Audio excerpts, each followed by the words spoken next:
mostly in part to the fact that the Princess into Marth is... this is not a fun matchup. Is it? By any means.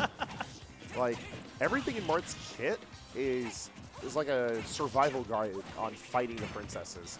Good anti-airs, contest the airspace, stay mobile. Like, it's all things Marth wants to do already, but now it just works even better. I think you know, they probably went for a blind pick. Let's say the very least. Yeah, no, it's to be expected that these are the characters that were going to be decided, because in the rest of Vinnie's kit, it's either fight with Chrom, which I feel is a more doable matchup, but I don't know how to snuff Vinnie's Chrom is in a 1v1 situation. Yeah. Ice Climbers, which you definitely don't want to do that with Marth, yeah. Because every issue that Peach and Daisy have, the Ice Climbers have even worse. Yep.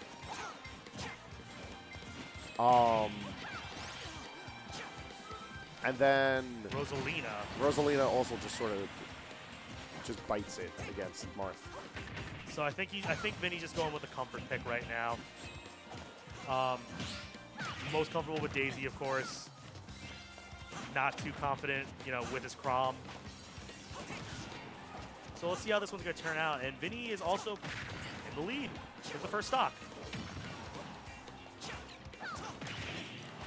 And trades places real quick, and the forwarder manages it. This is also a matchup where Marth over Lucina makes a lot of sense, just because Vinnie's constantly going to try to threaten space, and just outside of that space happens to be tipper range for Mr. E. So if he's able to press on at max range, he's getting a ton of reward for that good spacing.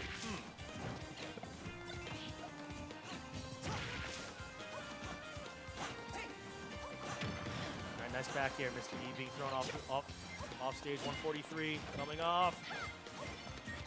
These quick back airs are so good for Vinnie, though. Being able to use them quickly is super important in a matchup like this, where you just want to occupy space super fast. And whether or not it's going to kill, it's here or there, but the fact that he's able to put on that damage without committing too hard to the option is really important.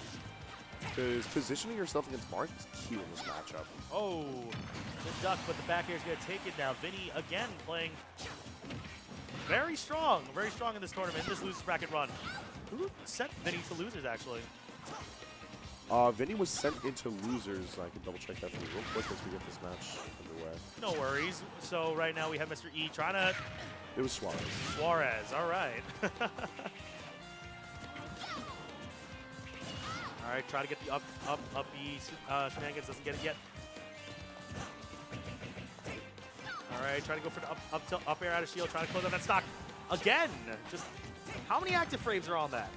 So I'm not sure about the actual frame data. However, counters universally were changed so that they're active for a bit more. It takes a bit more for their hitbox to come out. And then when the hitbox comes out, it lingers for a good deal. And this is across all counters, not just Peach and Daisy. Okay.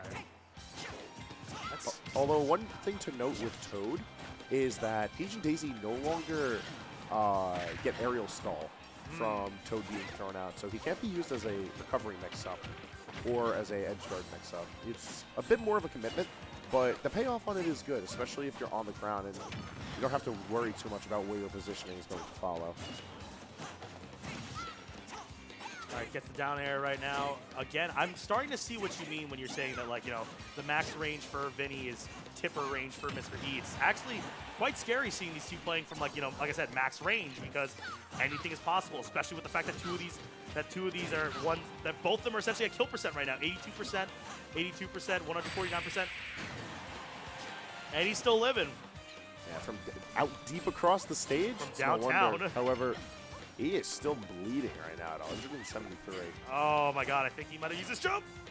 Recovers up. Oh my god. Oh! Reads the roll, and that's when's gonna be it.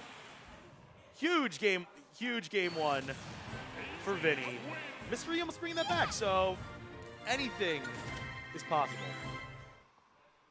I think we should just have a counter for every time I say certain things. No. At this point. No.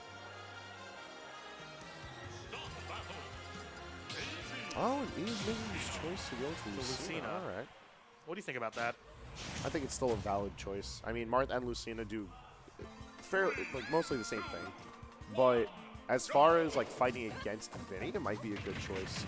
Just because yes, there's a lot of reward for playing at tipper range, but when you get rid of that for the equalized damage, it's a little bit less that Mystery has to worry about.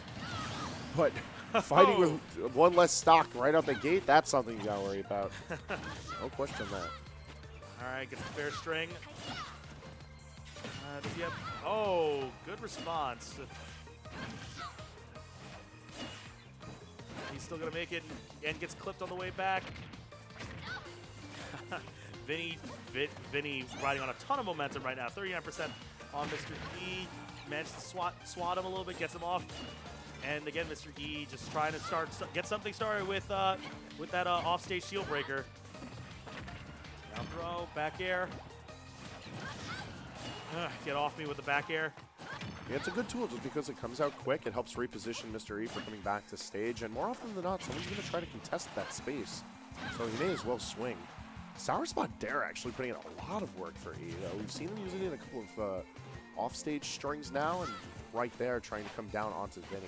Even if you don't get that the Meteor hitbox, the fact that the Sour Spot sends at such a weird angle. It's a very lateral angle, which makes it really good just for occupying space. Sending the opponent away, yeah, it's not threatening kill most of the time, but it's still covering a decent amount of space that you don't have to worry about. That being said, E's on his final stock now, so if he's got some tricks, he's going to have to pull them out soon. Yeah. All right. Down air into up tilt, but gets toted. 72%.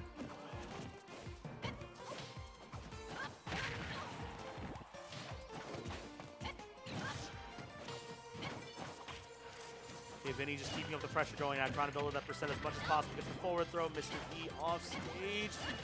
Ooh, managed to dodge out of that turnip as much as possible. Good counter off the side B. Clears him off stage. And again, just letting him back on stage for free, but really can't afford much. He can't afford any sort of percentage right now, especially at a high percent like 132. Bit of an odd trade, but it's going to let Mr. E come back. Yeah, no, I'm actually very shocked that it worked out in Mr. E's favor. All right, down throw, misses the back air. I'll be quite surprised if Vinnie manages to drop this lead. Sitting at 146 is... Yeah, there we go. I was going to say, it's like child's play for Daisy to kill a percentage like that. And Vinnie proving such with a solid 2-0 over Mr. E. Good stuff to Vinnie right now.